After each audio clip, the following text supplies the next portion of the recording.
ওনারা জানেন কি করে করতে হয়, আমরা তো ওরা জানি না। বস এই এই ছোট জিপ কি সুন্দর টুপি কেন ছোট জিপ কেন দেখলেন আবার পিস করুন। হ্যাঁ কপালে খাবার ছিল, জলও ছিল। কেন হাঁ করো ও ছোট জিপ এই দেখো এই হাঁ করলে জিপটা খুব কিউট। দেখো আমি তোমাকে বললাম না এইভাবে হাত করে খাওয়ালে দেখো দিয়ে দিল দেখো টুক করে খেয়ে নেবে দেখো বলে বাবা লে শিখে নিয়েছিস? কাটুন আপনি বসুন না, ধীরে ধীরে করুন, সময় লাগবে মানে খুব না না ঠিক আছে, আমার কোনো তাড়া নেই। ও খাচ্ছিল না, খুব বাজে লাগছিল। হ্যাঁ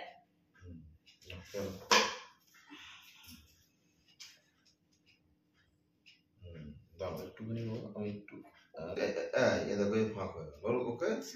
নেক্সট হচ্ছে এই এই এই এই দিয়ে দিলাম। দেখো এবার দেখো নিজেই খেয়ে নেবে, টুক করে খেয়ে নেবে, খেয়ে নাও খেয়ে নাও খাও, খেয়ে নেবে এক্ষুনি খেয়ে খাও।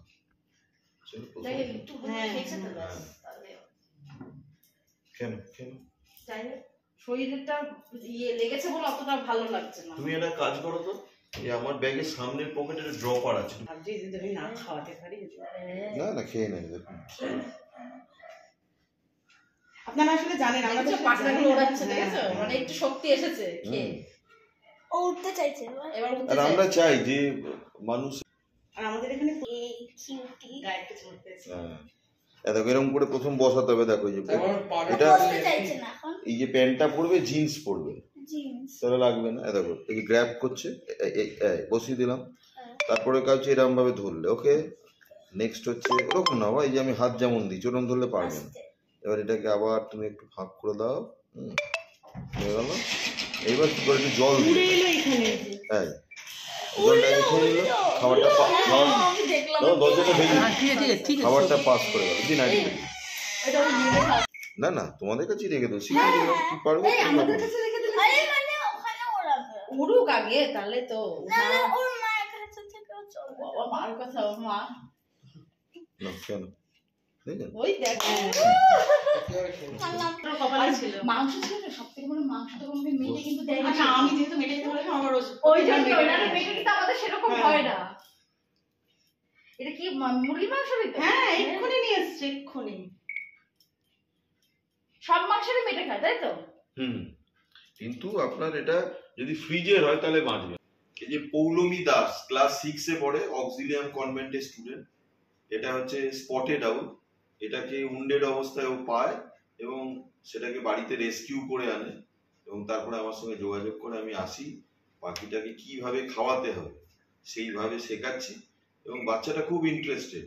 এবং এদের জানানো উচিত যে ইকোসিস্টেমে কত বড় এরা ভাইটাল রোল প্লে করে। জানলে কিন্তু এই প্রাণীগুলোকে তারা কি করবে, কনজারভেশনের মধ্যে আনবে এবং তাতে আমাদের যে উদ্দেশ্য, আমরা যে নিয়ে কাজ করতে চাই, যে পরিবেশ প্রকৃতি এগুলোর যে ভারসাম্য রক্ষা, এই প্রাণীগুলোর যে অত্যন্ত প্রয়োজনীয়তা আছে, এই বাচ্চাগুলোকে জানানো অত্যন্ত জরুরি। এবং চাইবো আগামী দিনে এই এসছি এটা লাটবাগানে জাহ্নবী ফ্ল্যাটে, এখানে কৃত্রিম ভাবে বাসা তৈরি করে দিয়ে যাতে করে এদের হ্যাবিটেট তৈরি করা হয়। কারণ অ্যাকচুয়ালি এরা থাকে হচ্ছে গাছের কোটরে, কিন্তু বর্তমানে গাছের সংখ্যা অত্যন্ত কমে গেছে এবং আরবানাইজেশনের জন্য এবং পরিবেশের ভারসাম্য এমন ভাবে নষ্ট হচ্ছে, গাছ বলেই বস্তুটি নেই। এবং কি হচ্ছে, যে সমস্ত বাড়িতে আগে যে ভেন্টিলেটর ছিল সেগুলো প্রায় বর্তমানে নেই এবং এরা ওই ভেন্টিলেটর এবং ওই গাছের কোটরে এদের বাসা, যেহেতু এদের সাইজটা ছোট, গাছের কোটরটাই সবচেয়ে ভালো, কিন্তু এদের কি হচ্ছে স্বাভাবিক যে বাসস্থান অত্যন্ত ভাবে কমে যাচ্ছে। ফলে চাইবো যে এই বাচ্চাগুলোর মধ্যে অ্যাওয়ারনেসটা হোক এবং তাদের যে অভিভাবক তারা যাতে জানে এবং তাদের উৎসাহিত করে, তাতে পরিবেশ প্রকৃতি এবং প্রত্যেকটা মানুষের এতে উপকৃত হবে। বলো তুমি কিছু বলবে, বলো কেমন লাগলো তোমার এই 5 পেঁচাটাকে ধরে এখন যে খাওয়াচ্ছ, কেমন লাগছে বলো। আমার খুব ভালো লাগছে এই ছোট্ট জীবনটা বেঁচে গেছে। আচ্ছা আর এই প্যাঁচাটা খুবই সুন্দর দেখতে। এই প্যাঁচাটাকে আমি রোজ আমার জানলা থেকে দেখি। আজকে ও একটা ইলেকট্রিক তারের উপর বসেছিল, আমি নিচে গিয়ে দেখি ওখানে পড়েছিল। তো আমি ওকে নিয়ে একটু জল খাওয়াই আর ও তারপরে একটা বক্সে রাখি। এবার তোমার কি মনে হচ্ছে এরকম ধরনের কাজের সঙ্গে মানে যুক্ত হওয়া কি দরকার? হ্যাঁ। আর তোমার এই যে বললাম না যে এগুলো কৃত্রিম বাসা, মানে আর্টিফিশিয়ালি নেস্ট তৈরি করে এগুলোকে এটা হ্যাবিটেট তৈরি করা, সে ব্যাপারে তোমার কি মনে হয় করা দরকার? হ্যাঁ, যাতে ওরা ভালো করে থাকতে পারে। হ্যাঁ ঠিক আছে, আমি তাহলে একটু হ্যাঁ, হাতে okay, দিই। okay. দাও। আমি তোমাকে বলবো, তুমি ভাগ করে খাইয়ে ভিডিও দিচ্ছি।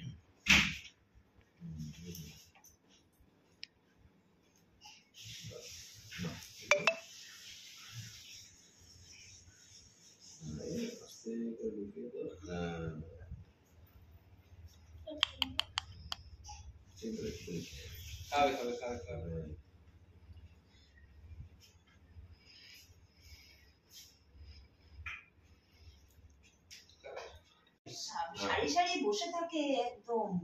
রেডি বলো। ওদিকে তাকিয়ে হাস।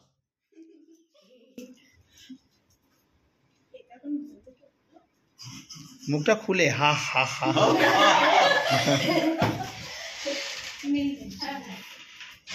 দাদা ওকে হ্যাঁ, এই লাটবাগানে জাহ্নবী অ্যাপার্টমেন্টের মধ্যে আমরা আছি বোধহয় 4 নম্বর না? হ্যাঁ 4 নম্বর। এবং দেখুন এনাদের মধ্যে একটা কত স্বতঃস্ফূর্ততা, একটা প্রাণীকে বাঁচানোর জন্য একটা যে উদ্যোগ নিয়েছে, এবং বাচ্চা বড় সকলেই আপনার এই যে এই সুস্থ হওয়ার জন্য কত আনন্দ পেয়েছে। এবং চাইবো আগামী দিনে যাতে এরকম লোকজনদের কাছে পাই, যাতে করে আমরা পরিবেশ প্রকৃতি নিয়ে কাজ করতে পারি, এনারাও সক্রিয়ভাবে যুক্ত হতে পারেন। আমাদের একটি সংস্থা আছে nest for nature and social development, চাইবো আপনারা যুক্ত হন এবং আমরা পরিবেশ প্রকৃতির কাজকর্ম করি। এদের কেমন লাগছে বাচ্চাগুলো? হ্যাঁ বলো তো ওদিকে থাকি, তোমাদের কেমন লাগছে? আমাদের খুব ভালো লাগছে। এখানে সাদাও আছে, একদম সাদা। হ্যাঁ ওটা লক্ষ্মী প্যাঁচা। ওটা হচ্ছে আপনার বার্ন আউল, বুঝলেন? ওটা লক্ষ্মী প্যাঁচা। গাদা, এখানে পেঁচা যেমনি গাদা, টিয়া পাখি গাদা তেমনি, তাই না? শালিক পাখি তা ওই ইয়েতে ঢুকিয়ে দিই। আর একটু হ্যাঁ টিয়া পাখি